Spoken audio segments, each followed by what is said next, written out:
জানিয়ে দিচ্ছি আজকের প্রধান খবর। বার্তা কক্ষ থেকে যুক্ত আছি আমি নাইমা ইসলাম। রাশিয়ায় ইউক্রেনের হামলা, এক রাতে ধ্বংস ১৯ ড্রোন। পাকিস্তানে তালেবানের হামলায় ১৬ সেনা নিহত।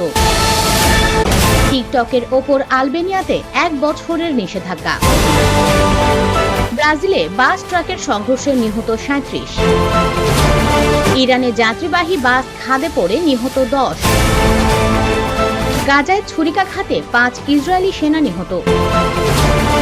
হাসপাতালে আঘাত হেনে বিধ্বস্ত হেলিকপ্টার, নিহত ৪।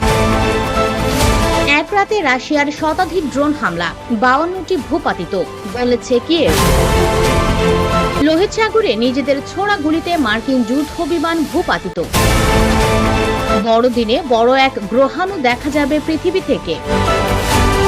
বিস্তারিত জানতে ভিজিট করুন usbengal.com।